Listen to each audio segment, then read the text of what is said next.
دوستای عزیز و مهربونم، سحر هستم، راوی کانال داستان‌های عاشقانه با سحر. ممنونم که با سابسکرایب کردن کانال عضو ثابتی از خانواده گرم و دوست داشتنیمون میشید. جمع صمیمی از دوستانی مهربون و خوشقلب که در هیچ کانال دیگه‌ای نمیتونید پیدا کنید. 1 ماه از اون ماجرا گذشته بود و ننه هم حالا احوالش کمی بهتر شده بود. اما هرگز اون ننه همیشگی نبود. به شدت کم حرف شده بود و همش تو خودش بود و گریه میکرد. همیشه چشماش قرمز بود و شب تا صبح خواب درستی نداشت. میگفت همش تو کابوسام همیرا رو میبینم که گریه میکنه و ازم میخواد نجاتش بدم. میگفت تو خوابام همیرا وسط حلقه آتیش گرفتار شده و ازم کمک میخواد و من هیچ کاری از دستم براش بر نمیاد. منم قصد نداشتم زبون باز کنم و اون چیزایی که جلال گفته بود و به کسی بگم. ترجیح میدادم این حرفا تا ابد مخفی بمونه تا کسی یه وقتی همیرا رو خطاکار ندونه. دلم نمیخواست مردم ندونسته خواهرمو قضاوت کنن و لعن و نفرین نثارش کنن. گرمای تابستون رفته رفته داشت جاشو به خنکی پاییز میداد. همراه ننه تو ایوون نشسته بودیم و به تعریفای بلقیس خانم از گذشته و روزای تلخ اوایل ازدواجش گوش میکردیم.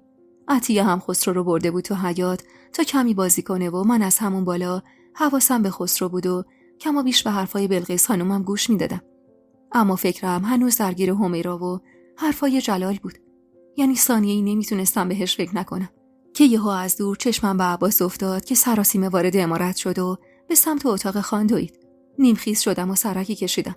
بلقیس خانم با تعجب گفت: چی شده؟ چرا عباس اینطور سراسیمه وارد عمارت شد؟ سری تکون دادم و گفتم: نمیدونم. اجازه بدید برم پایین یه سر و گوش یاب بدم. و اینطور شد که با عجله پایین رفتم سمت اتاق خان. نگاهی به اطراف انداختم و وقتی دیدم کسی حواسش به من نیست، آهسته به در نزدیک شدم و گوشم رو روی در گذاشتم. صدای نگران عباس به گوش رسید که میگفت: خان، خانواده‌اش دیگه طاقت ندارن. میدونن جلال پیش شماست. امروز ننه‌اش وسط آبادی بلوا به پا کرده. به همه گفته تیمور خان پسر بیگناه منو گرفته و جایی مخفیش کرده و عذابش میده. اسم شما بابت این ماجرا بدجور افتاده سر زبون رعیت بیعقل. همه فکر میکنن شما به خاطر زنتون داری در حق این خانواده ظلم میکنید. خان با صدای پرخشم میگفت: غلط کردن. اون رعیت پاپتی میخوان راه درست و غلط رو به من نشون بدن. بیچاره‌شون میکنم. هر بی پدری که پشت سر من حرف بزنه رو به خاک سیاه میشونم. عباس اما با ملایمت گفت: اما خان، پای آژان به این آبادی باز بشه دیگه نمیشه این ماجرا رو جمع کرد. ننش آتیشش حسابی تنده. وسط جمعیت گفته میرم آژان میارم و بچه‌مو از دستشون نجات میدم. اگه بره و آژان خبر کنه. حرفش اما با صدای تیمور خان نصفه موند. ترسیده از جا پریدم و قدمی به عقب برداشتم. قلبم تون تون میزد و میخواستم ببینم خان چه تصمیم برای اون مرد میگیره. کمی که گذشت خان با حرص و عصبانیت گفت: بلند شو برو اون مردکو آزاد کن بره. بهش بگو خان گفته کلمه‌ای از حرفایی که به من زدی از دهن در بیاد دودمان تو به باد میدم. عباس چشمی گفت و در اتاقو باز کرد. با دیدن من اما پشت در سرشو پایین انداخت و آهسته سلامی کرد و از کنارم رد شد. وارد اتاق خان شدم. بغض بعدی گلومو گرفته بود و داشتم خفه می شدم. خان با دیدنم اخ می کرد و گفت: بیا بشین ببینم. جلو رفتم و با صدای گرفته ای گفتم: جلالو ول کردید بره؟ به همین راحتی؟ نباید مجازات می شد؟ خواهر من به جهنم. پس تقاص اون طفل معصومو کی باید پس بده؟ تازه‌شم. باید اونقدر نگهش می داشتی تا موقع بیاد که واقعیت ماجرا چی بوده. به خدا قسم می خورم که خواهر من این کاره نبوده خان. تو رو خدا آزادش نکنید. من هنوز امید دارم که بالاخره خسته بشه و واقعیتو بهمون بگه. خان بدون اینکه نگاهی کنه زمزمه کرد: چه واقعیتی؟ چرا نمیخوای باور کنی که خواهرت خطا کرده؟ بعدشم همچین بدون مجازات نبوده. حسابی بابت غلطی که کرده کتک خورده و جای سالم به بدنش نمونده. بلاهایی به سرش آوردم که اگه پای آژان بیاد وسط معلوم نیست آخر عاقبت خودمون چی میشه. پوزخندی زدم و گفتم: دستتون در نکنه خان. خوب تاوان خون ریخته شده دو بیگناه رو ازش گرفتید. عدالت رو واقعا به جا آوردید. اینو گفتم و بی توجه به صدا زدنای پرخشم خان از اتاقش بیرون زدم. نفسم داشت بند می اومد. وارد حیاط شدم و چند تا نفس عمیق کشیدم. نباید جلال رو رها می‌کردن. باید اونقدر نگهش می‌داشتن تا بالاخره پرده از حقیقت برداشته می‌شد. باید میگفت کی کمکش کرده که اون کارو کنه. اصلا باید میفهمیدیم پشت اون ماجرا چی بوده. امکان نداشت خواهر من این کارو کنه. اصلا چرا باید به حرف یه رمال گوش میداد؟ چرا؟ درسته که تو اون دوره زمونه خاله خانباجی‌ها خیلی دنبال سرکتاب باز کردن و جادو جنبل و از این قسط کارا بودن. یا حتی طلسم گرفتن. اما از حق نگذریم، ننه من اهل این چیزا نبود. خب به طبع ما دخترها هم اهلش نبودیم. از چطور همیرا یهو اینجوری شده بود؟ هرچی که بود من نتونستم هیچ کاری انجام بدم و انگار اون راز همونطور قرار بود سر به مهر بمونه. یادم خبر برگشت جلال که به خانواده‌اش رسید، ننه دوباره خیلی به هم ریخت. درسته که تو اون مدت باور کرده بود که جلال تو ماجرای مرگ همیرا هیچ تقصیری نداشته، اما بازم انگار دلش به درد اومده بود. میگفت بچه من زیر خروارها خاکه و اون مردک داره راست میچرخه. از جلالم دلخور بود. میگفت جلالی که فکر میکردم بهترین دامادمه چطوری طور مردی از آب در اومد. مردی که زن و دخترش رو به این وضع از بین بردن و عین خیالش نیست. چرا دنبال دادخواهی نمیره؟ چرا نمیره به آژانا شکایت کنه؟ هر نوبه هم که تیمور خان رو میدید بهش میگفت باید کسی که دختر منو از بین برده پیدا بشه. میگفت همیرا در عذابه و تا کسی که اون بلا رو سرش نیورده پیدا نشه آروم نمیشه. به خاطر خوابا و کابوسایی که میدید اینا رو میگفت. مدتی از اون ماجرا گذشته بود و من حسابی از دست خان دلگیر بودم، اما نمیتونستم بیشتر از این بهش بی‌محلی کنم. فیروزه منتظر فرصتی بود تا خان رو بکشونه سمت خودش و من نمیخواستم با دستای خودم این فرصت رو بهش بدم. شکمم رفته رفته بالاتر می اومد و من روز شماری میکردم واسه تولد بچم. دلم میخواست این بار بچم دختر باشه. دلم میخواست اسم خواهر جوون مرگم رو روی دخترم بذارم تا بلکه کمی داغ دلم سبک شه. اواخر تابستون بود که ننه بارو بندیلش رو جمع کرد و بالاخره برگشت خونش. بلقیس خانومم کلی بهش تعارف کرد که تا تولد بچم پیشم بمونه، اما ننه قبول نکرد. میگفت مدت‌های زیادیه که خونه زندگیم و شوهرم رو ول کردم. بچه‌هام و نوه‌هامو درست درمون ندیدم و باید برگردم سر خونه زندگیم. اما به بلقیس خانم گفته بود واسه زایمانم میاد. چیزی که تو اون مدت متوجه شده بودم تغییر اساسی ننه بود. ننه عجیب عوض شده بود. انگار فوت ناگهانی همیرا از این رو به اون روش کرده بود. دیگه انگار دنیا واسش بی‌ارزش‌تر از اونی بود که دنبال پول و این چیزا باشه. حتی وقتی داشت میرفت، وقتی بلقیس خانم از خدمه خواست که گونیای برنج و آردو بذارن توی گاری، ننه قبول نکرد و با گفتن این که نیازی ندارن دست بلقیس خانم رد کرد و با همون بقچه کوچیکی که اومده بود برگشت به خونش. باورم نمیشد مرگ عزیز بتونه اینطور یه آدمو عوض کنه. ننه اونقدر دل مرده و خموده شده بود که دیگه انگار هیچی براش مهم نبود. وقتی که رفت بلقیس خانم با غصه گفت منیژه خیلی عوض شده. خیلی. من سالهاست که مادر تو میشناسم. هیچ وقت اینطور ندیده بودمش. از این به بعد بیشتر حواشو داشته باش. به گذشته ها و کاراییم که سرت آورده فکر نکن. به هر حال اونم اگر خطایی کرده ناخواسته بوده. مادره. حواشو داشته باش.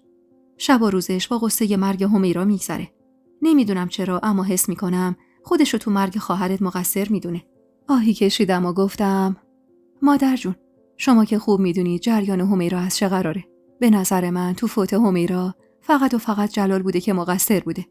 حالا این وسط هم دستی داشته یا نه رو نمیدونم، اما اینو خوب میدونم که باید جلالو بیشتر از این نگه میداشتیم تا بالاخره پرده از حقیقت برداره. من مطمئنم اون چیزایی که گفته واسه تبرئه خودش بوده.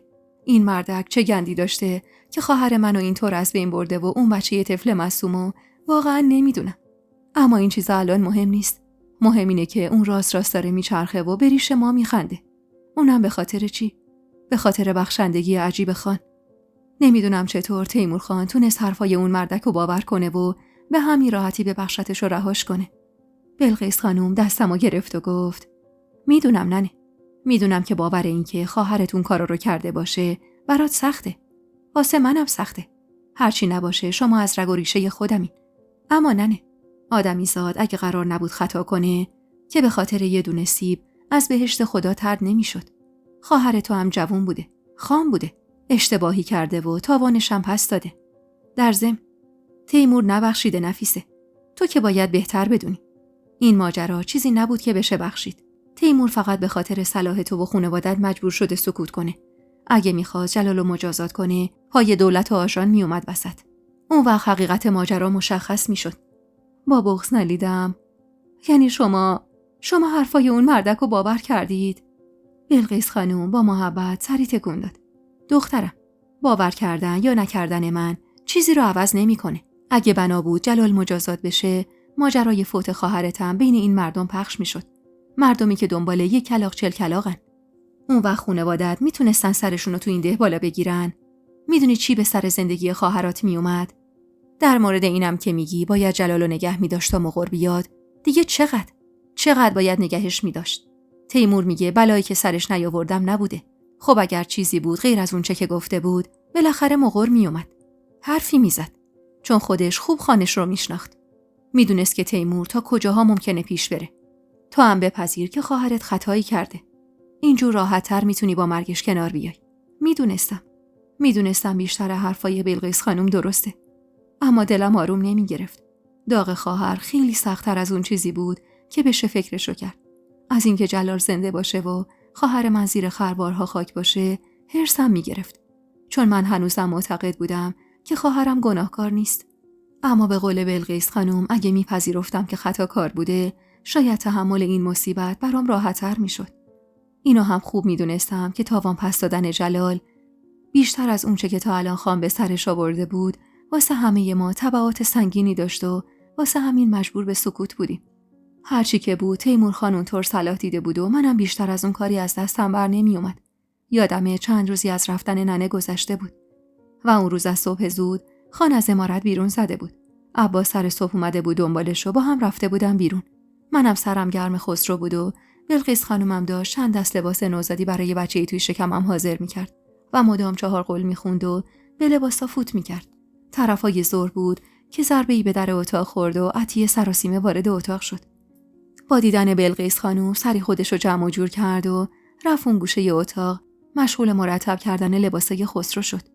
اما مشخص بود میخواد حرفی بزنه که جلوی بلقیس خانوم روش نمیشه.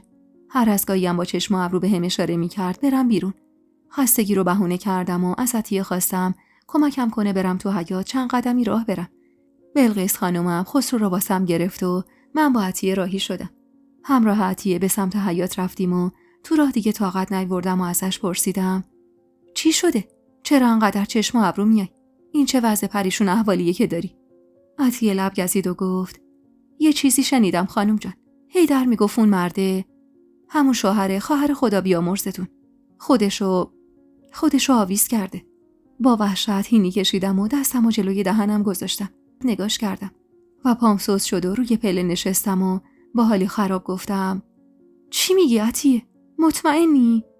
عطیه هل زده کنارم نشست و گفت خاک بر سرم. ای لال بشم من. نباید خبر رو به شما میدادم. به خدا گفتم بهتون بگم خوشحال میشید. خودم هم نمیدونستم بابت شنیدن این خبر باید خوشحال باشم یا ناراحت. من هیچ وقت مرگ کسی راضی نبودم.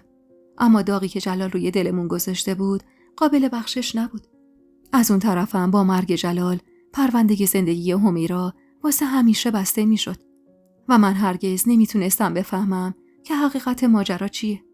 با زنده بودن جلال با رقه امیدی تو دلم زنده بود تا بالاخره یه روز عذاب وجدان گریبانش رو بگیره و اعتراف کنه که واقعیت ماجرا چی بوده.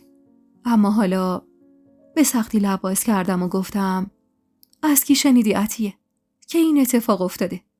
گفتم که خانم جان از هیدر شنیدم. ظاهراً بعد از اینکه خانون مرد رو رها میکنه برمیگرده خونه خودش زندگی میکنه.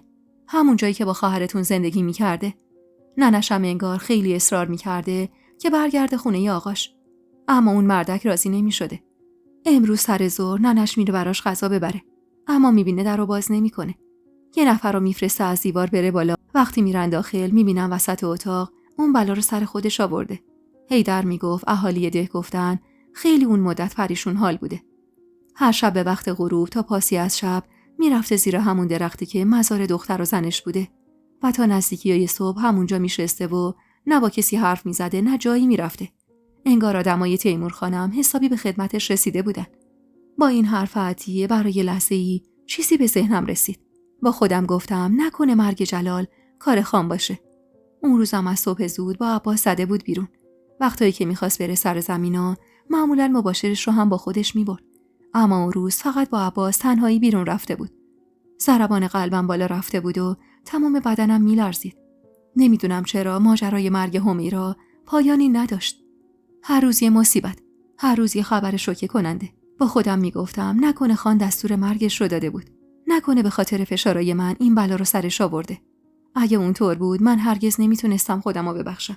من شاید کینه بدی از جلال داشتم. شاید تو حرف مرگش هم راضی بودم.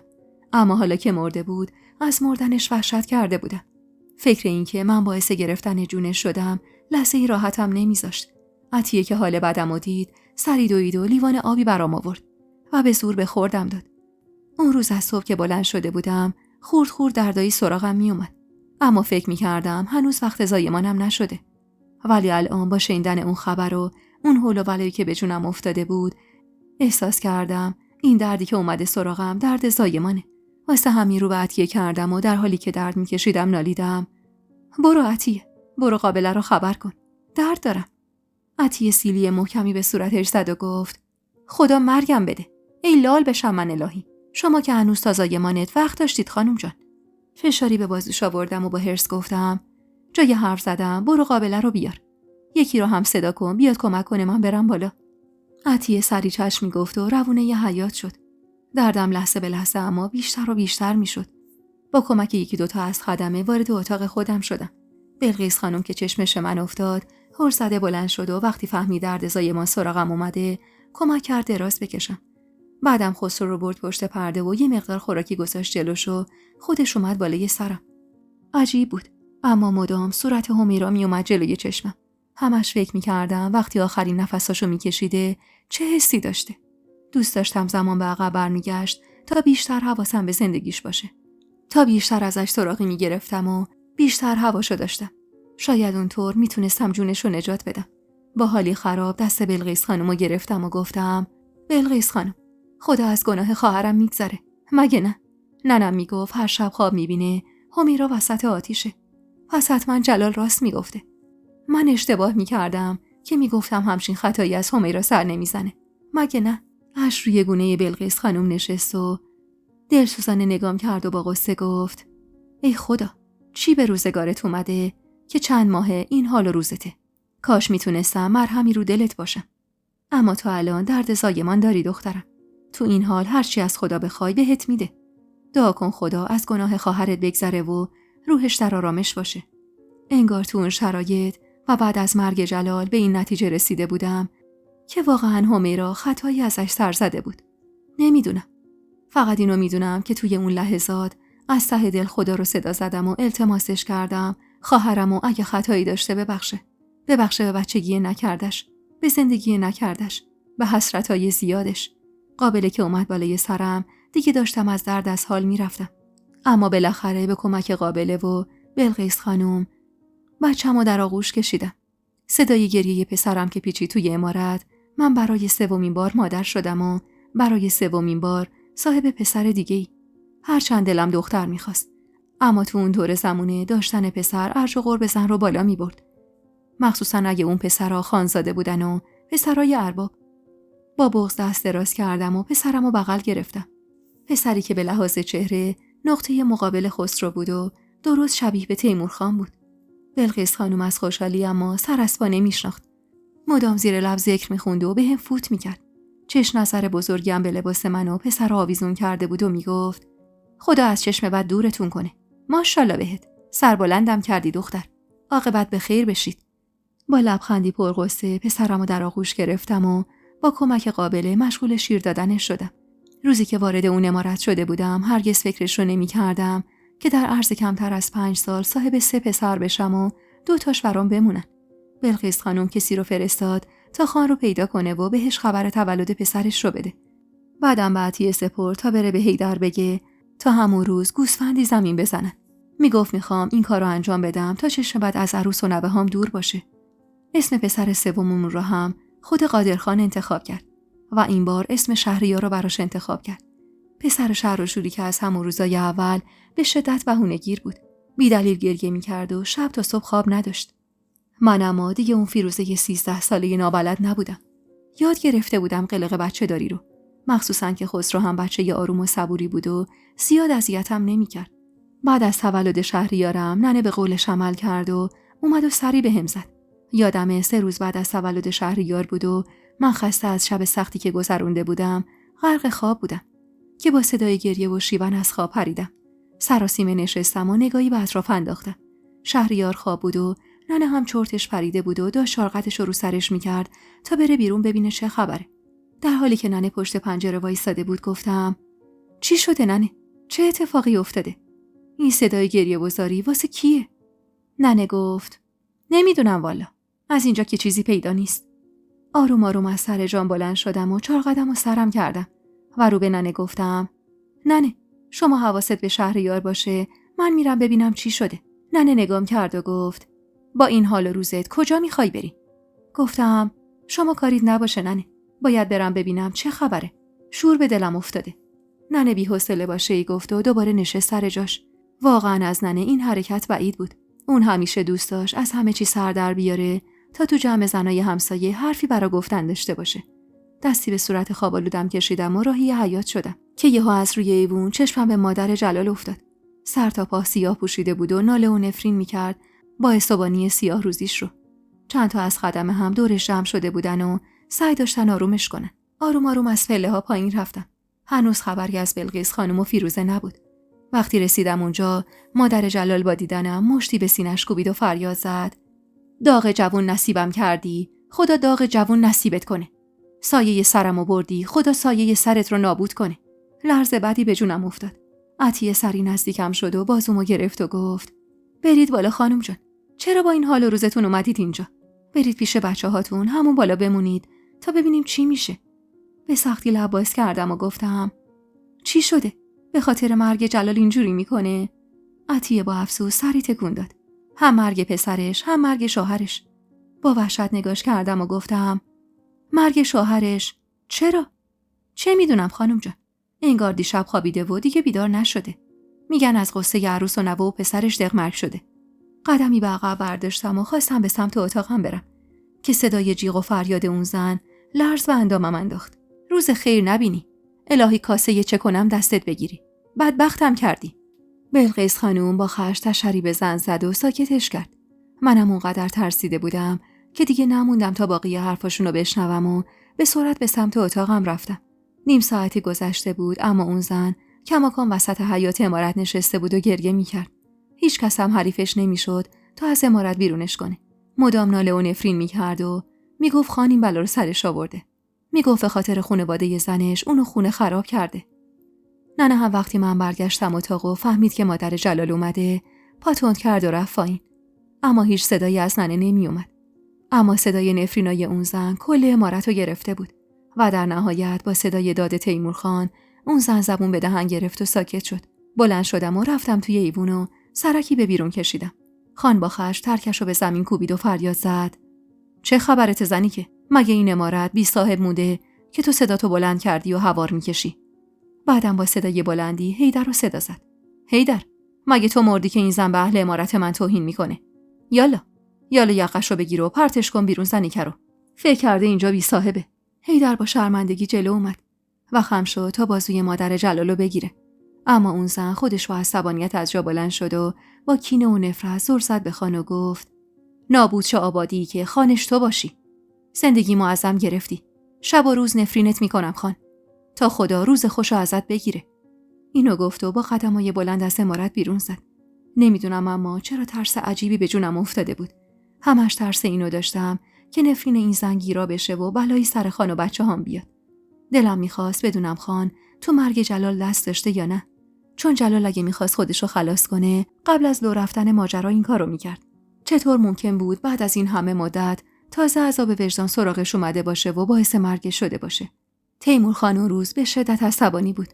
با ترکیه توی دستش ضربه محکمی به کمر هیدر کوبید و فریاد زد: مردک، مگه تو دربونه این عمارت نیستی؟ به چه حقی هر ننه قمری رو راه میدی توی عمارت من؟ هان؟ هیدر با شرمندگی عذرخواهی کرد و گفت: داغدار بود خان. نمیخواستم داغ تازه‌ای رو دلش بذارم. گفتم میاد حرفش رو میزنه، دلش رو سبک میکنه و میره. نمیدونستم همچین بلوایی به پا میکنه. وگرنه به جان خودم قسم اجازه ورود بهش نمیدادم. خان با خشم ناسزایی نثار هیدر کرد و دادی سر خدمه کشید تا برگردن سر کارشون و خودشم قبل از اینکه وارد عمارت بشه دوباره سوار اسب شد و بی توجه به صدا زدنای بلقیس خانم از عمارت زد بیرون. 1-2 روزی از اون ماجرا میگذشت و من از عطیه شنیده بودم که بعد از فوت پدر جلال، مادر جلال گفته با این شرایط دیگه بدری رو نگه نمی‌داره. و من عمیقاً دلم برای اون دختر بیچاره میسوخت. به گناه نکرده داشت تاوان میداد. عطیه میگفت مادر جلال شبونه دختر بیچاره رو انداخته از خونه بیرون و دختر بیچاره آواره خونه در و همسایه است. میگفت تا هوا روشنه تو ده پرسه میزنه و اینو اون اذیتش میکنه.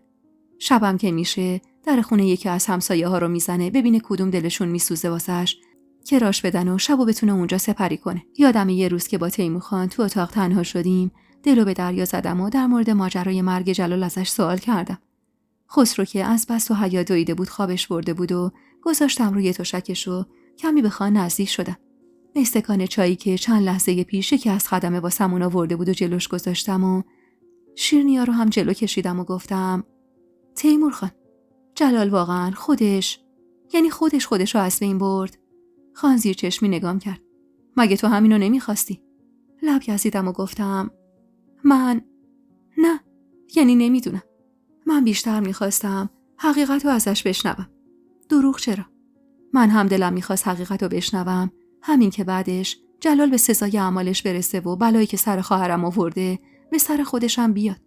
افکارم رو پس زدم و گفتم این که من میخواستم یا نه مهم نیست. این مهمه که این کار شما بوده. خان یهو سرشو بالا آورد و با تعجب گفت چی؟ کار من؟ تو چرا فکر کردی کار منه؟ جلال خودش این بلا رو سر خودش آورده. عذاب وجدان کاری که کرده بود راحتش نمیذاشت. واسه همینم خودش رو خلاص کرد. دست باچه گفتم خب من فکر کردم شما.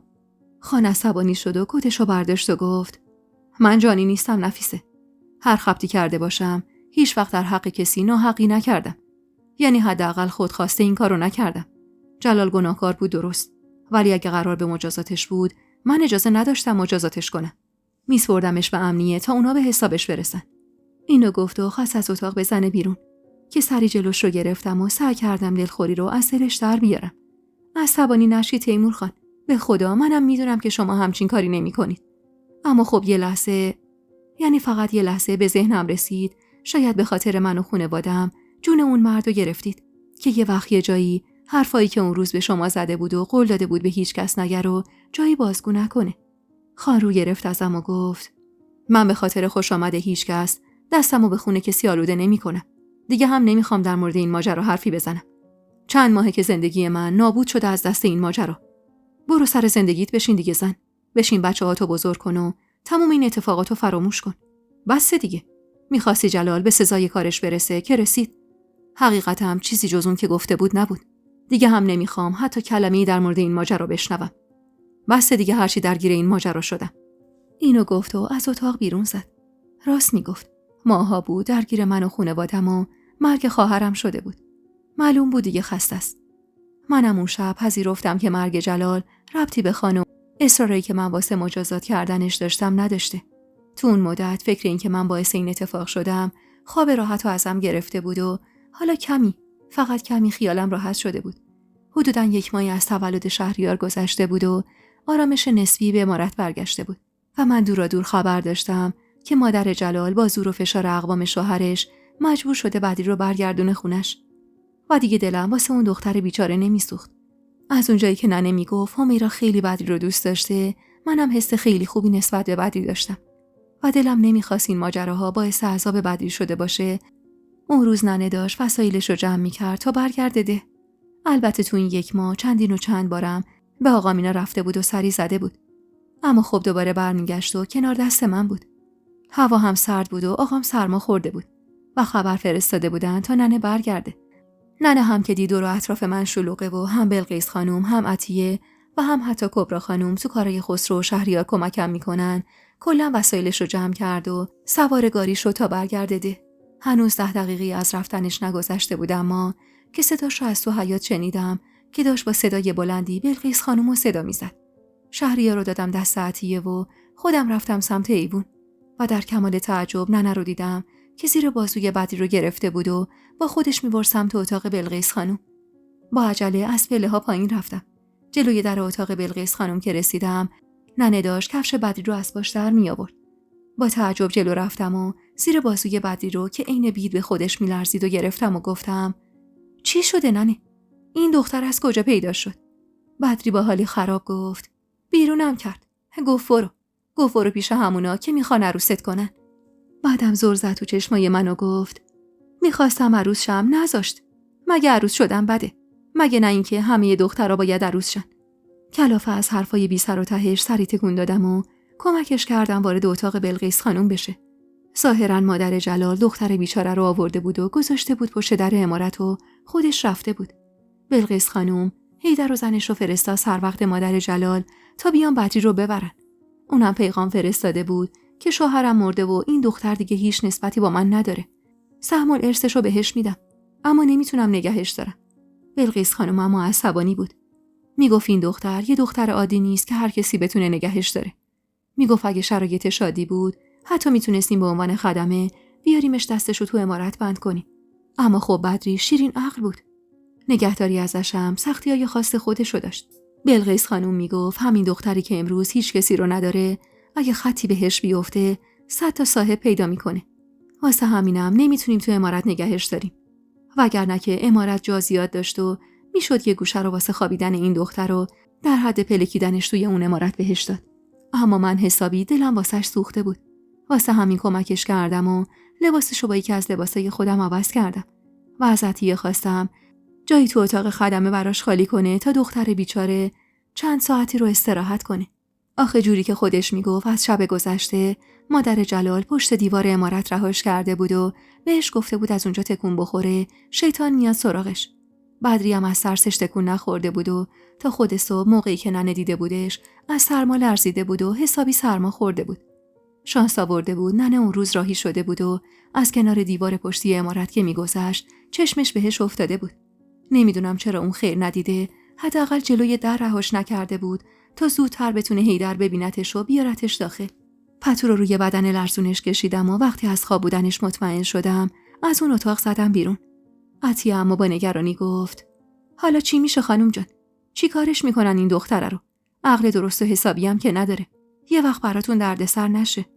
کلافه از سوالات پشت سر هم عطیه گفتم زبون بدهم بگیر عطیه.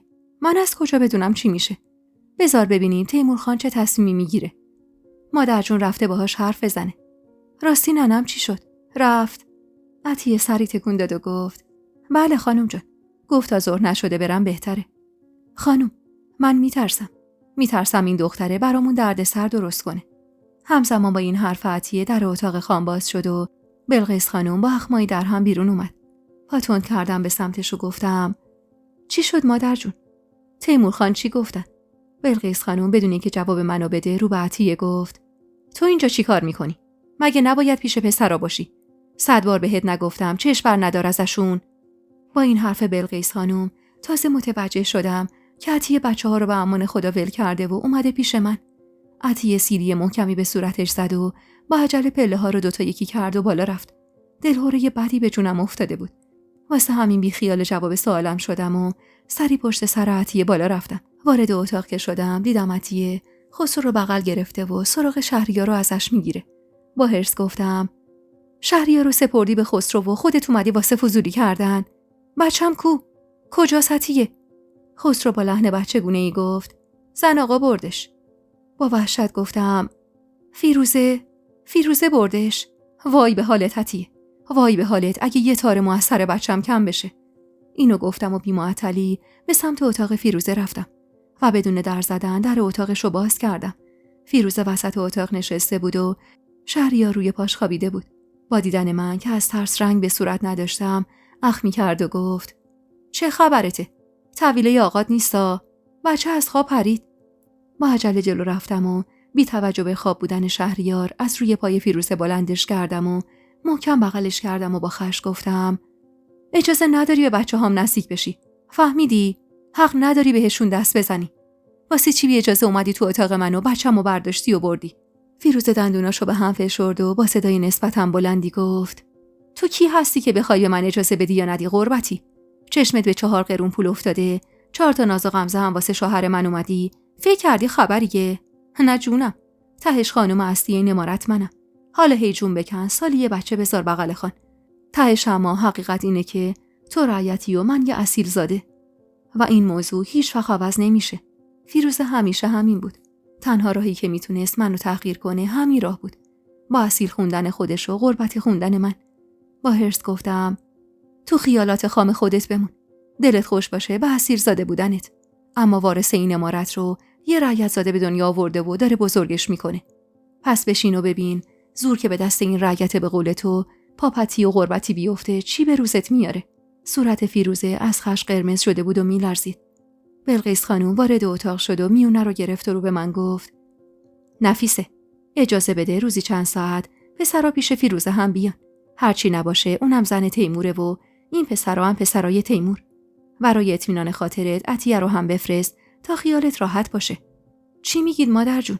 بچه‌هامو بدم دست این زنی که میدونی دلش نمیخواد سر به تن من و بچه‌هام باشه. فیروزه به حرف اومد و با ملایمت گفت من شاید چشم دیدن تو رو نداشته باشم، اما پسرای تیمور برام عزیزن. عین تیمور دوستشون دارم. بعدم لب ورچید و رو به بلقیس خانم گفت مادر جون گناه من چی بوده که خدا از نعمت مادر شدن محرومم کرده؟ کم عذاب نکشیدم این سالها. حالا باید از یه دختر بچه هم حرف بشنوم و تحقیر بشم. به خدا دیگه خسته شدم. هیچ امیدی برای ادامه زندگی ندارم.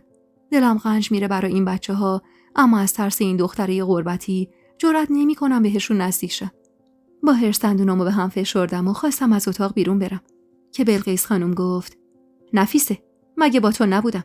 گفتم روزی چند ساعت بچه‌ها رو بذار پیش فیروزه. هرچی نباشه اونم زن تیموره. حق مادری گردن این بچه‌ها داره. میتونه مادر دومشون باشه. نمیخواستم این کارو کنم. این زن اگه دستش بچه‌های من میرسید زنده‌شون نمیذاشت. هر طور شده بود بلایی سرشون می آورد. واسه همین آهسته به بلقیس خانم نزدیک شدم و زمزمه کردم مادر جون مگه گذشته ها رو فراموش کردید؟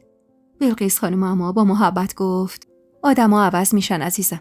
خودت دیدی که این مدت فیروزه کاری به کار تو و بچه‌هات نداشته. منم نگاه پر از حسرتش رو به بچه‌هات دیدم. خدا رو خوش نمیاد این زنو از این لطف محروم کنی. بذار اونم بتونه با در آغوش گرفتن بچه‌های تو حس مادری رو تجربه کنه. بلقیس خانم زیادی مهربون بود از نظر من و مهمتر از همه این که دلش نمیخواست فیروزه دل شکسته بشه. گاهی وقتا تو حرفاش میگفت دلم برای فیروزه میسوزه. میگفت روزای اولی که زن تیمور شده بود زن خوب و بسازی بود. با محبت و مهربون بود. میگفت اگه خدا بهش بچه میداد با تیمور خوشبخت میشدن. اما خدا بهش بچه نداد و روز به روز این زن تغییر کرد. خلاصه اون روز اصرار بلقیس خانم رو که دیدم دیگه نتونستم بیشتر از اون مقاومت کنم و با اکراه شهریار رو زمین گذاشتم و اشاره‌ای به عطیه کردم تا همونجا بمونه و خودم با هزار جور ترس و نگرانی و دلخوری از اتاق فیروزه بیرون زدم. اما بغض بدی داشتم. احساس می‌کردم میخوان بچه‌مو ازم بگیرن. بلقیس خانم پشت سرم از اتاق بیرون اومد. دستی روی شونم گذاشت و گفت نفیسه از تو انتظار این رفتارا رو نداشتم. تو این سالها کم ازت محبت نسبت به فیروزه ندیده بودم. با صدای گرفته‌ای گفتم من اگر جایی با فیروزه سازش کردم پای خودم وسط بوده. اما در مورد بچه‌هام اصلا نمیتونم کوتاه بیام مادر جون. هیچ بخشش و محبتی هم ندارم. الانم موضوع بچه‌هامن. نمیتونم بسپرمشون دست زنی که میدونم چشم دیدنشون رو نداره.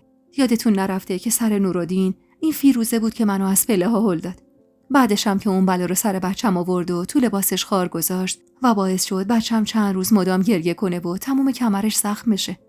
بلقیس خانوم چشماشو آروم باز و بسته کرد و گفت من بهت حق میدم دخترم، اما تو هم سعی کن فیروزه رو درک کنی.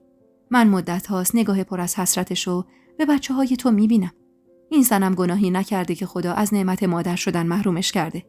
بارها و بارها دیدم دور از چشم تو به خسرو آب نبات میده و میبوستش و بغلش میکنه. نذار تو کینه تو و فیروزه دخیل بشن. به عنوان کسی که موهاشو تو آسیاب سفید نکرده و سالها تجربه زندگی داره، ازت یه خواهشی دارم.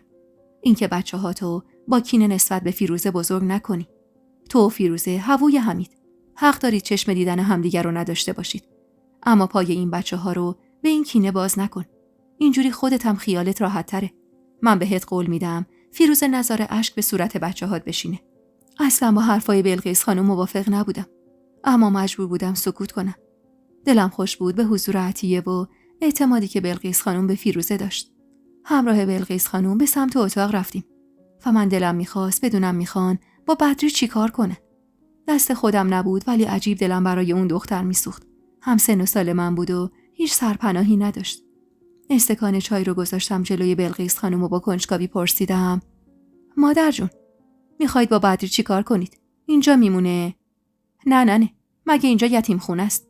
خبر فرستادم عمو و برادر بزرگش بیان دنبالش ببرنش. کم کم باید پیداشون بشه. هنوز حرفش تموم نشده بود اما که تقی به در خورد و کبرا خانم سرکی به داخل کشید. تعارفش کردم بیا تو. وارد اتاق که شد بی مقدمه گفت: خانم بزرگ، حیدر اومده. رفته سراغ عمو و برادر این دختر، اما جفتشون گفتن ما نگهش نمیداریم. بلقیس خانم با عصبانیت گفت: غلط کردن. حکم خانه. مگه دست خودشونه؟ کبرا خانم سرشو انداخت پایین و گفت: چی بگم خانم جان؟ میگن این دختر شیرین عقله. زنامون راضی نمیشن نگهش دارن. تازه وقتی حیدر به عموش گفته پس چی کارش کنیم، اونم برگشته گفته ولش کنی تو بیابون تا خوراک سگ و گرگ بشه. با تعجب گفتم: عجب آدمای خدا نشناسی پیدا میشه. دختر بیچاره چی به سرش میاد حالا؟ مگه میشه راحت از ناموسشون اینطور بگذرن؟ خاله ای دایی کسی رو از طرف مادری نداشته؟ کبرا خانم سری بالا انداخت. نه خانم کوچیک، ننش اهل این ده نبوده اصلا. گویا از عشایر بوده. کسی هم خبر نداره خانواده مادرش کجان. خبرم داشته باشن بعید میدونم کسی این دختر رو با این حال و روزش نگه داره. سکوت بلقیس خانم که طولانی شد، کبرا خانم گفت: حالا چی کار کنیم خانم بزرگ؟ بذاریم بمونه اینجا؟ بلقیس خانم مستعسل سری تکون داد و گفت: چی بگم والا؟ فعلا که انگار جایی جز اینجا رو نداره. یه مدت اینجا باشه تا بعد ببینم چی میشه. شاید مجبور بشم خودم برم با خانواده‌اش حرف بزنم و اجبارشون کنم نگهش دارن. نمیشه که دختر بیچاره رو از خونه بیرون کنن. هزار جور بلا ممکنه سرش بیاد.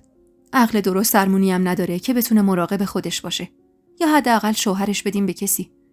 کبرا خانم چشمی زیر لب گفت و اومد از اتاق بره بیرون که انگار یادش افتاد چیزی رو بپرسه و برگشت و گفت: خانم جان، کجا رو براش آماده کنی؟ فعلا پیش کوکب و بقیه خدمه باشه تا ببینیم چی میشه. کبرا که از اتاق بیرون رفت و احتیاط گفتم: مادر جون، اگه کسی راضی نشه نگهش داره چی؟ شما هم بیرونش میکنید؟ بلقیس خانم مشغول ذکر گفتن شد و بعد از سکوتی نسبتاً طولانی گفت: نمیدونم. شاید مجبور شدیم نگهش داریم. مدتی بگذره ببینم اصلا این دختر همونقدر که میگم پر دردسره یا نه. بعد براش یه تصمیمی میگیریم. تو اتاق وایساده بودم و خاندا شهریار رو کمی بالا مینداخت و بعد بوسه آبداری روی صورتش میشون. همونطور که این کارو میکرد گفت: خسرو کجاست نفیسه؟ پیداش نیست. لبخندی زدم و یه قاش پرتقال به دست خان دادم و گفتم: با عطیه و پسر عطیه رفتن تو حیاط بازی کنن. 3 ماهی از اون ماجرا میگذشت. بدری تو امارت اربابی موندگار شده بود. چند باری هم بلقیس خانم و همینطور خان آدمایی رو فرستاده بودن تا با برادر و عموش صحبت کنن.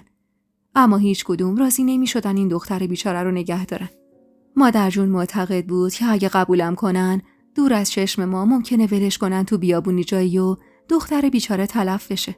واسه همین وقتی دید بدری سرش به کار خودشه و درد سر زیادی نداره، راضی شد به موندگار شدنش. و با تیمور خانم حرف زد و اینطور شد که بدری موندگار شد توی امارت. البته بدری چندانم بی درد سر نبود. اما خب سازش میکردیم باهاش. گاهی حرفای عجیب و غریبی میزد. مدام از کسایی حرف میزد که جز خودش هیچ کسی نمیدیدشون. و دقیقاً همین کاراش باعث شده بود که من دیگه کم کم باور کنم که همیرا خواهرم واقعا خطاکار بوده. و اون مردیم که جلال گفته بود فرار کرده، تو اون شبی که جلال خواهرم و دخترشو به خاک سپرده بود هیچ کمکی به اون نکرده. آخه بدری اون زمان میگفت که دیده شیطان به داداش جلالش کمک کرده تا بیل بزنه و اونا رو به خاک بسپره. تو این مدتی که اومده بود همیشه سر غذا خوردن مقداری از سهم غذاشو میگفتن کنار میذاره و میگه واسه اوناست. کبرا خانوم میگفت بعدم بشقابشو بر میداره و میبره تو حیاط و خودش هم میشینه جلوی بشقابشو نمیذاره کسی بهش نزدیک بشه. و عجیب این بود که 1 ساعت بعد با بشقاب خالی برمیگشت. عطیه میگفت خودش غذا رو میخوره، اما کبرا خانوم میگفت این دختر با از ما بهترون در ارتباطه و نباید آزردش کنی. خودش هم خیلی حواسش به بدری بود و همیشه بهترین قسمت غذا رو تو بشقاب بدری میذاشت. بدری هم که اونو میذاشت کنار واسه اونا. کبرا خانم میگفت خودش فقط یکم از غذا میخوره و بیشترشو میبره واسه از ما بهترون. واسه همینم خیلی لاغرندام بود. خان شهریار رو سر جاش گذاشت و گفت هوا خیلی سرده. برو عطیه رو صدا کن، بگو بچه رو بیاره داخل. چشمی گفتم و راهی حیاط شدم. بلقیس خانم به همراه قادرخان رفته بودن شهر. فیروزه هم خیلی کم حرف و گوشه‌گیر شده بود. طبق سفارش بلقیس خانم بچه‌ها را هم روزی 2 ساعت میذاشتم تو اتاق فیروزه تا اونم کمی سرش گرم بشه. البته که هنوزم بهش اعتماد نداشتم و عطیه رو هم با بچه‌ها میفرستادم و تاکید کرده بودم خسرو هیچ چیزی از دست فیروزه نگیره.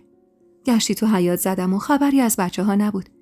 اومدم برم سمت مطبخ، گفتم شاید رفتن اون سمت تا عطیه چیزی به بچه‌ها بده که یهو از دور متوجه دود سیاهی از باغ پشتی عمارت شدم.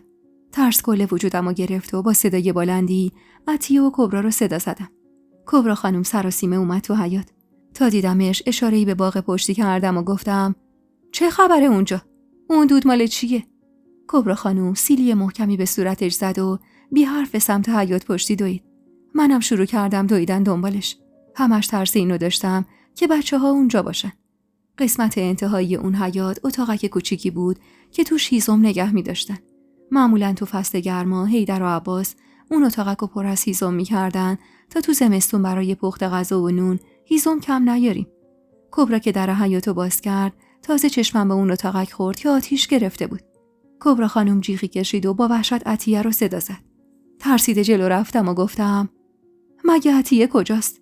اصلا بچه‌ها کجان؟ چرا هرچی چشم میچرخونم هیچ جا پیداشون نیست؟ کبرا خانم وحشت زده گفت همین چند دقیقه پیش اومدن اینجا. اینو که شنیدم دیگه معطل نکردم و به سمت اتاقک دویدم. شعله‌های آتیش لحظه به لحظه داشتم بیشتر زبونه میکشیدن. نزدیکتر که شدم صدای گریه خسرو و فریادهای عطیه به گوشم رسید. گیج و سردرگم دنبال راهی بودم برای ورود به اتاقک. از سر و صدای ما خان و حیدر و عباس و بقیه خدمه همگی اومدن اونجا. هر کسی راهی برای خاموش کردن آتیش پیشنهاد میداد، اما برای من فقط و فقط نجات جون بچه‌م مهم بود. بی توجه به مخالفت تیمور خان خودم از بین دستاش بیرون کشیدم و دامنمو بالا زدم و خواستم از قسمتی که آتیش کمتر بهش آسیب رسونده بود وارد اتاقک بشم که صدای فریاد کبرا به گوشم رسید. خانم جان، ارباب، بیایید اینجا. چشمم به عطیه و خسرو افتاد. خسرو تو بغل عطیه بود و پشت سر هم سرفه میکرد. نفهمیدم چطور خودمو بهشون رسوندم و محکم خسرو رو بغل گرفتم و با صدای بلندی زدم زیر گریه. با کمک خان و کبرا خانم از اونجا بیرون زدیم و بقیه مشغول خاموش کردن آتیش شدن. قلبم اما تون تون میزد و تمام بدنم میلرزید. از فکر بلایی که ممکن بود سر خسرو بیاد اشکم لحظه‌ای بند نمیومد. کمی که آرومتر شدم با عصبانیت رو به عطیه که هنوز حالش را نیومده بود کردم و گفتم چه غلطی میکردید اونجا؟ چطور اونجا آتیش گرفت؟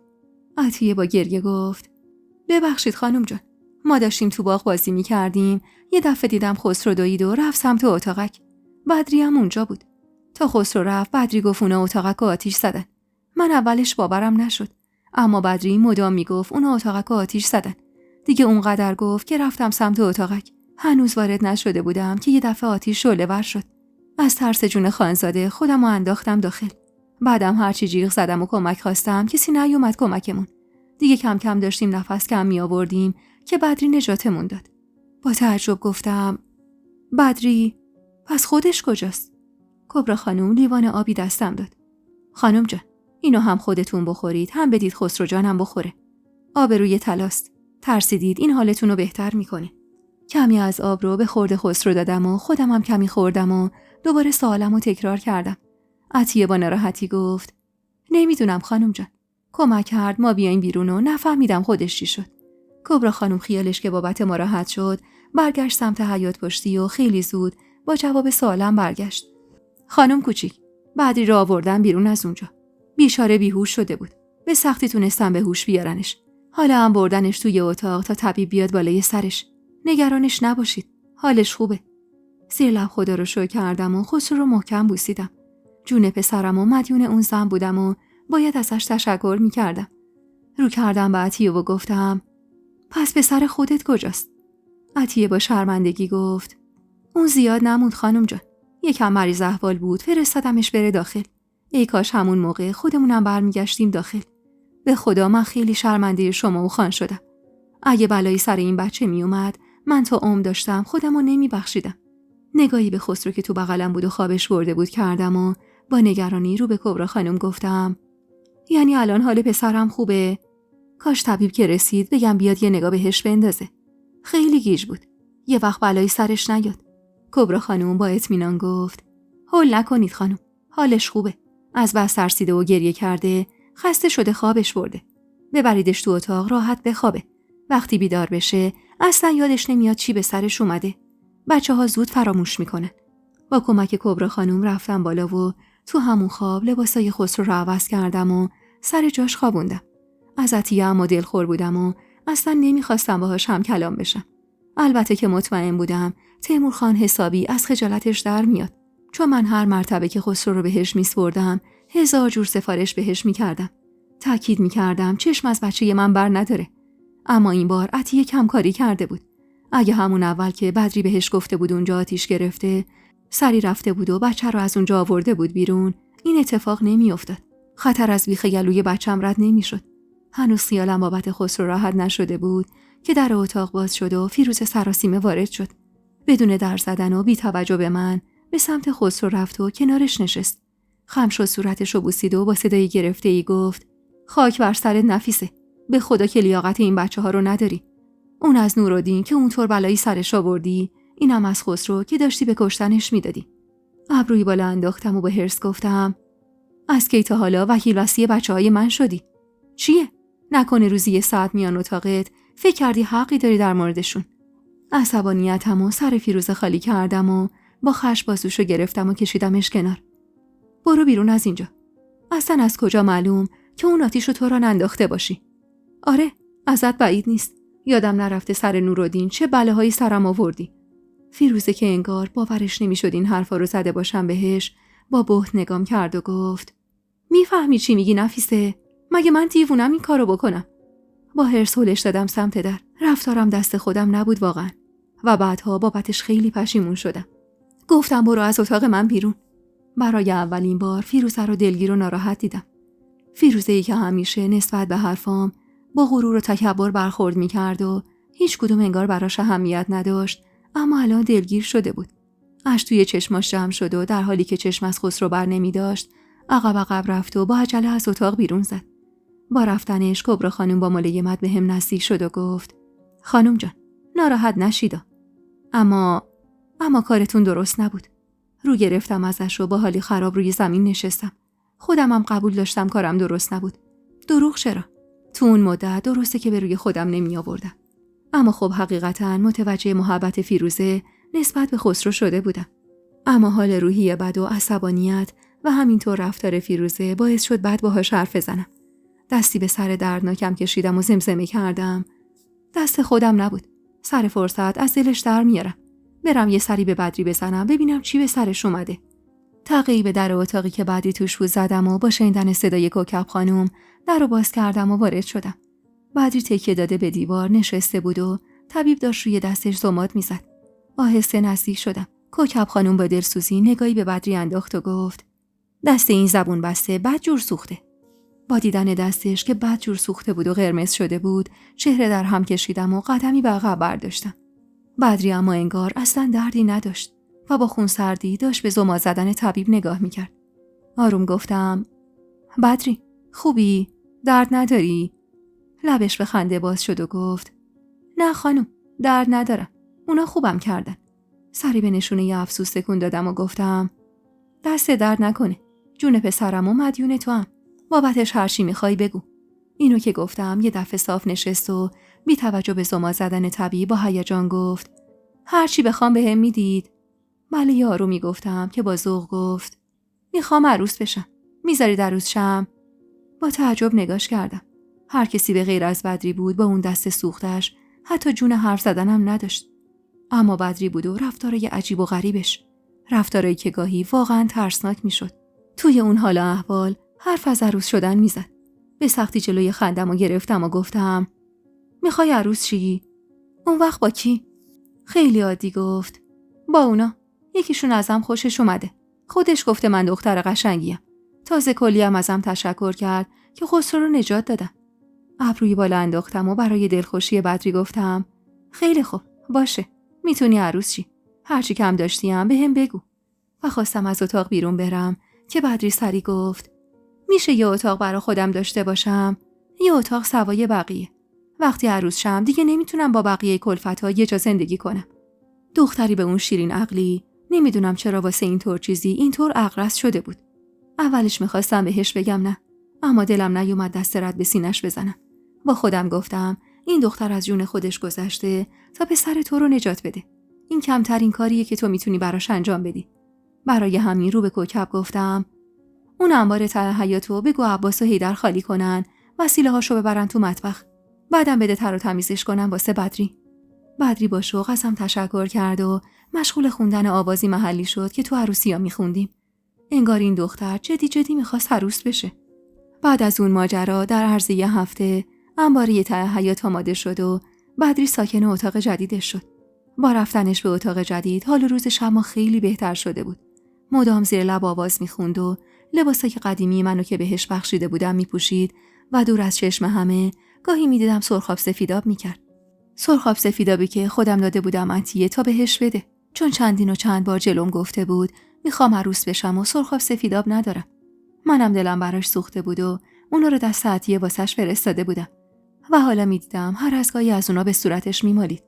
کسی هم کاری به کارش نداشت. از اونجایی که شیرین عقل بود همه این کاراشو پای شیرین عقلیش میذاشتیم. یادم یه بار با بلقیس خانم تو حیاط نشسته بودیم و بچه‌ها هم داشتن کنارمون بازی میکردن که سر و کله بدری پیدا شد. بلقیس خانم بهش اشاره کرد بیاد پیشمون بشینه و سر حرفو باهاش باز کرد و گفت بدری ننه، بالاخره عروس شدی؟ بدری رنگ به رنگ شده با شوق گفت فردا شب عروس میشم خانم. بعدم چشماشو گرد کرد و گفت خیلی دوستم داره. همش بهم میگه من قشنگترین دختر دنیام. برای لحظه‌ای ترس برم داشت. با خودم گفتم نکنه یکی از اهالی عمارت بخواد بهش نزدیک بشه و اذیتش کنه. این دختر که عقل درست درمونی نداره. هر کی هرچی بهش بگه حتمی باور میکنه. واسه همین با کنجکاوی گفتم میخوای عروس کی بشی بدری؟ اسمش چیه؟ بعدی لب ورچید و گفت عروس اونا خانم. اسمشو نمیدونم. فردا شب که اومد ازش میپرسم و بهتون میگم. آهانی گفتم و سرمو با بچه‌ها گرم کردم. اما تو این فکر بودم که فردا شب حواسم به اتاق بدری باشه ببینم کسی میره تو اتاقش یا نه. فردای اون شب از سر شب منتظر تیمور خان بودم. بچه‌ها حسابی بهش عادت کرده بودن و اونم کم پیش میومد شب و دور از ما بخوابه. خسرو هم بابت نیومدن پدرش حسابی بدخلق شده بود و مدام نق میزد. خسته از سر و کله زدم با بچه‌ها از اتاق بیرون زدم تا برم دنبال تیمور خان. اول سری به اتاق شخصی زدم اما کسی تو اتاق نبود. خواستم برم سمت اتاق فیروزه اما خب روم نشد و به جاش به سمت اتاق بلقیس خانم رفتم. به بهونه بیقراری بچه‌ها ازش سراغ تیمور خانو گرفتم. بلقیس خانم همونطور که زانوهاشو ماساژ میداد گفت تیمور که سر شب اومد اینجا و گفت میرم بخوابم. شاید رفته پیش فیروزه. یهو حسادت کل وجودمو گرفت. خیلی وقت بود که تیمور خان کاری به کار فیروزه نداشت. یعنی اونقدر سرش با بچه‌ها گرم بود که اصلا دلش نمیخواست شبو بره پیش فیروزه. هرچند که پیش منم به خاطر بچه‌ها میومد. نه اینکه خیلی کشته مرده من باشه. خواستم از اتاق برم بیرون که بلقیس خانم اسممو صدا زد و گفت نفیسه جان، نه یه وقت بابت این موضوع تلخی نکنی یا هرچی نباشه فیروزه هم زن تیموره. اینو تو روزی که میخواستی زن تیمور بشی خوب میدونستی. اون زن اوله و حق و حقوقی داره. خودت شاهدی که از وقتی شهریار از آب و گل در اومده تیمور حتی یه شبم رو با فیروزه نبوده. حالا هم بعد از این همه ماه یه شب رفته پیش فیروزه. آسمون که به زمین نیومده. حلال خدا رو که حروم نکرده. اگه تو زنی اونم زنه. تازه تو 2 بچه داری که دلخوشیای زندگیتن. به این فکر کن که اون زن هیچ دلخوشی تو زندگی نداره. حتی آینده‌ای هم برای خودش نمیبینه. پس به کسی که همه جوره از تو ضعیف‌تره حسادت نکن. با خجالت سرمو پایین انداختم. معلوم نبود ریخت و قیافم چطور شده بود که بلقیس خانم این حرفا رو بهم میزد. اما بلقیس خانم راست میگفت. فیروزه هرچند تو 1-2 سال اولی که من زن تیمور شده بودم همه جوره تلاش میکرد منو از چشم تیمور بندازه. اما بعد از تولد دومین بچم دیگه سرش به زندگی خودش گرم بود و کاری به کار من نداشت. شاید واقعا عوض شده بود. شایدم به خاطر این بود که دیگه میدونست میخ من حسابی محکم شده و با 2 پسری که برای خانه آوردم به این راحتی از میدون به در نمیشم. هرچی که بود کاری به کارم نداشت. واسه همین گفتم چشم مادر جون، ببخشید. یه لحظه کنترل خودم رو از دست دادم. شما راست میگید. منم سری برگردم اتاقم که بچه‌ها تنهان و یه وقت بیقراری میکنن. شب خیری گفتم و در اتاقو بستم و خواستم به سمت اتاق خودم برم که از دور نور فانوس اتاق بدری توجهمو جلب کرد و تازه یاد حرفش افتادم که میگفت امشب قراره عروس بشه. پاک یادم رفته بود که حواسم به اتاقش باشه. کنجکاویم گل کرده بود تا بفهمم بدری قراره عروس کی بشه. برای همین به جای اینکه از پله ها بالا برم سمت اتاق خودم، رامو کش کردم و رفتم اون سر حیاط در اتاقش. تقی به در زدم و کمی طول کشید تا بالاخره در اتاق باز شد. بدری پشت در بود و جوری جلوی در وایساده بود که من نمیتونستم پشت سرشو ببینم. با کنجکاوی سرکی کشیدم و گفتم تعارف نمی‌کنی بیام تو؟ سرخاب ناشیانه‌ای روی گونه‌هاش زده بود و سرمه به چشماش کشیده بود.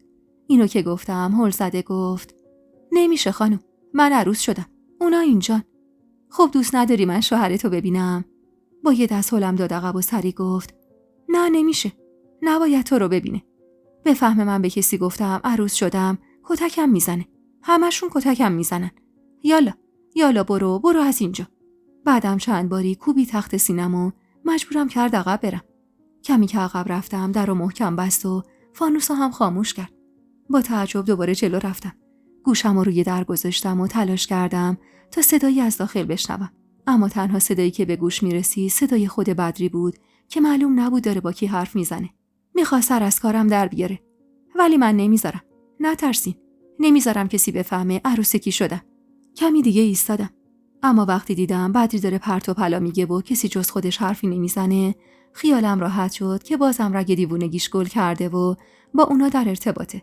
واسه همین را همو کش کردم و به سمت ساختمون اصلی رفتم و سری از پله ها بالا رفتم و رسیدم به اتاقم. اون شب به تنهایی کنار بچه‌ها خوابیدم. فردای اون روز اما موقع صبحونه که شد تمام حواسم رو جمع فیروزه کردم. همش منتظر بودم بابت شبی که خان باهاش گذرونده بود بهم طعنه بزنه. آخه عادتش بود. اما فیروزه با روزای دیگه هیچ فرقی نمی‌کرد. بی‌حوصله و کم حرف بود و هیچی نمیگفت. صبحانه‌ش رو عین همیشه خورد و راهی اتاقش شد. اول خواستم سر حرفو باهاش باز کنم، اما با خودم گفتم ولش کن. اینجوری فکر میکنه بهش حسادت کردی. واسه همین سکوت کردم و حرفی نزدم. بعد از اون شب اما هفته 2 الی 3 شب تیمور خان میرفت اتاق فیروزه و این واقعا تحملش برا من سخت بود. سنم بالاتر رفته بود و به قول ننه عاقل شده بودم و حسادت میکردم به فیروزه و دلم میخواست پدر بچه‌هام عین گذشته ها شبا همیشه پیش ما باشه.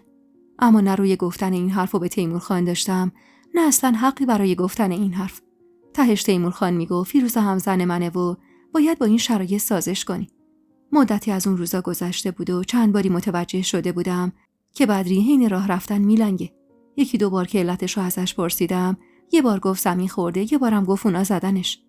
رفتارش اما همچنان عجیب و غریب بود. با خودش حرف میزد. نصف بیشتر غذاشو میداد به اونا. گاهی وقتا حسابی به خودش میرسید.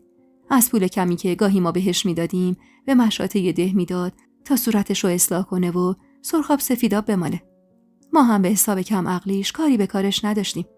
وگرنه تو اون دور زمونه هیچ دختری حق نداشت به صورتش دست بزنه. اما خب حساب بدری سوا بود. بلقیس خانم میگفت دختر بیچاره دلش به همینا خوشه. یادمه ای که از روزایی که شبش تیمور خان پیش فیروزه مونده بود، سر صبحونه وقتی با فیروزه تنها بودم، به حالت طعنه‌آمیزی گفتم خوبه تیمور خان یه شب در میون تو اتاقته و تو همیشه اخما تو همه. اگه پیشت نمی اومد چی کار میکردی؟ فیروزه با تعجب نگام کرد و گفت تیمور خان تو اتاق من؟ آره دیگه. نمیدونم چی کار کردی که دل میکنه از پسراشو همش میاد اتاق تو. اما اگه بخوای این 3 شبو بکنی 4 شب من دیگه ساکت نمیمونم. بچه‌هام هر شبی قراره پدرشونن. فیروزه نیشخندی زد و زیر لب گفت دختره ی احمق. با حرص گفتم آره خب من اگه احمق نبودم اجازه نمیدادم پدر بچه‌هام حتی یه شبم پیش تو بمونه. فیروزه اما با سرخوشی از جا بلند شد و گفت به خدا که خیلی احمقی. منی که مدت هاست دیگه سرمو با تیمور روی بالش نذاشتم همون اولش فهمیدم. منتها تو هنوز نفهمیدی. اینو گفت و خنده کنان از اتاق بیرون رفت. منظورشو نمیفهمیدم. یعنی تیمور شبایی که پیش من نبود به اتاق فیروزه نمیرفت؟ مگه میشد؟ آخه جز اتاق من و اتاق فیروزه و اتاق شخصیش و همینطور اتاق کارش دیگه جایی برای خوابیدن نداشت. تازه اتاق کارشم که فضای مناسبی واسه خوابیدن نداشت. یعنی من هرگز ندیده بودم اونجا بخوابه. مگه یه وقتایی که با مباشرش تا نیمه‌های شب میموند و مسئله مهمی پیش اومده بود، گاهی اوقات دیده بودم اونجا خوابش برده. اما اون شبا به تعداد انگشتای دستم تو این سالها نبود. با خودم گفتم یعنی تیمور کجا میره شبا که فیروزه فهمیده و من نه؟ با همین افکار یه حالت تهوع بهم دست داد و دستم رو روی دهنم گذاشتم و از اتاق هل زده رفتم بیرون. مدتی بود فهمیده بودم آبستنم، اما این بار اصلا دل خوشی از آبستن بودنم نداشتم.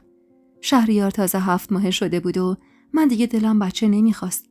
بارها همینو به تیمور خان گوشزد کرده بودم. اما کو گوش شنوا. میگفت من سنم داره بالا میره و 6 تا بچه ازت میخوام. واسه همین وقت ندارم که بین هر کدوم 2-3 سال فاصله بندازی. اون روزا اما از آبستن بودنم به کسی حرفی نزده بودم. چون آخه 1-2 هفته دورم عقب افتاده بود و 1-2 روز بود حالت تهوع داشتم. فقط ننه خبر داشت.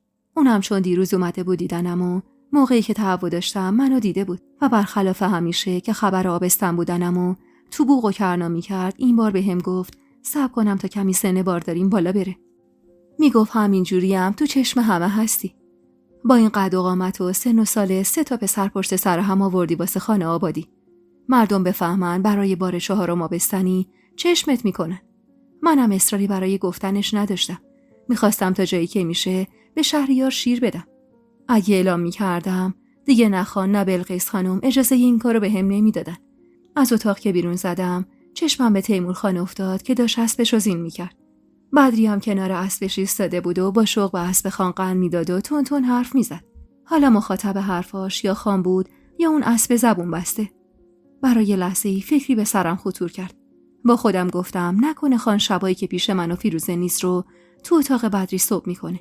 و این دقیقاً اولین جرقه شکی بود که به دلم افتاده بود. راستش تا اون روز هیچ وقت بدری رو رقیبی برای خودم نمیدیدم. اون یه دختر صاف و ساده شیرین عقل بود که هیچ کس تو اون عمارت رفتار و کاراشو جدی نمیگرفت. منم همینطور. اما اون روز انگار یه چیزی تو دلم تکون خورد. انگار چشمام باز شده بود. بدری دختر خیلی قشنگی بود. بودنش تو عمارت خانه و راحتی و آسایشش باعث شده بود آب زیر پوست روشنش بیفته.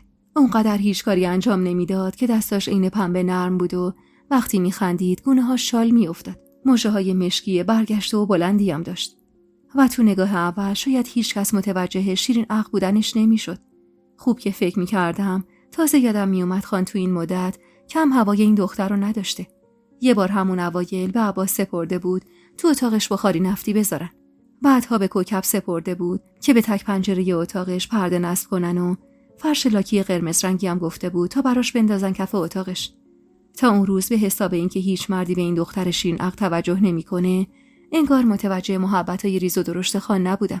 اما حالا دیدن این قاب، یعنی خان و بدری کنار هم و لبخند روی لبای خان و تعللش برای رفتن، شک بدی به دلم انداخته بود. مخصوصا که حرفای فیروزه همش تو سرم میچرخید. با حالی خراب راهمو کش کردم به سمت حیاط و متوجه شدم که بدری به محض دیدن من خودش رو جمع و جور کرد و از خان فاصله گرفت. نگاه بدی بهش انداختم و کمی به تیمور خان نزدیک شدم و گفتم جایی میری تیمور خان؟ دیشب خسرو خیلی بهونه شما رو گرفت. شبایی که شما میرید پیش فیروزه تا صبح بچه بیقراری میکنه. خان اخمی در هم کشید و گفت اگه بیدار شده بیار ببینمش، باید برم جایی کار دارم. سرچرخوندم و به یکی از خدمه که داشت رد میشد سپردم بره به عطیه بگه خسرو شهریار رو بیاره. پسرا که اومدن و سر خان بهشون گرم شد به بدری نزدیک شدم و گفتم خوبی بدری؟ بدری عین همیشه لبخندی به پهنای صورتش زد. انگار تازه متوجه صورت قشنگش شده بودم. از حسادت داشتم دیوونه می شدم. من دیگه اون نفیسه 12 ساله‌ای نبودم که خودم و زن این مرد نمیدونستم و هیچ حسی هم نسبت بهش نداشتم. و اگه هر شب میرفت فیروزه عین خیالم هم نبود. نه، من الان سالها بود که خودم و زنش میدونستم. من مادر بچه‌هاش بودم. زنی بودم که نزدیک به 7 سال با این مرد زندگی کرده بودم و اونو حق خودم میدونستم. من تراوت و بچگی و جوونیمو پاش گذاشته بودم. دیگه این گذشته نبودم که برام مهم نباشه تیمور خان شب و کجا و پیش کی میخوابه. دلم میخواست پدر بچه‌هام تمام و کمال مال من باشه. انگار تو این سالها خو گرفته بودم به این مرد و دیگه دوست نداشتم با کسی تقسیمش کنم. دلم اون روز اما عین سیر و سرکه میجوشید. منتظر بودم تا شب بشه و 6 دنگ حواسم رو جمع کنم ببینم خان شب رو کجا میخوابه.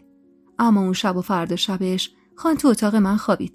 3 روز بعد از اون ماجرا سر ظهر بود و با بلقیس خانم تو اتاقش نشسته بودیم که تقی به در خورد و بدری با صورتی خندون وارد اتاق شد. خیلی کم پیش می اومد به اتاق ماها بیاد و اینکه حالا اومده بود واسم کمی عجیب بود. چشمش که به من افتاد لبخندشو خورد و سلام بلندی داد. بعدم نشست جلوی من و دستشو گذاشت روی شکمش و بی مقدمه گفت من آبستنم. چای پری تو گلومو به سرفه افتادم. دوستای عزیز و مهربونم، یک دنیا ممنونم که تا پایان این قسمت همراه هم بودید و خوشحال میشم اگه نظراتتون رو در مورد این قسمت توی کامنت ها با ما به اشتراک بذارید.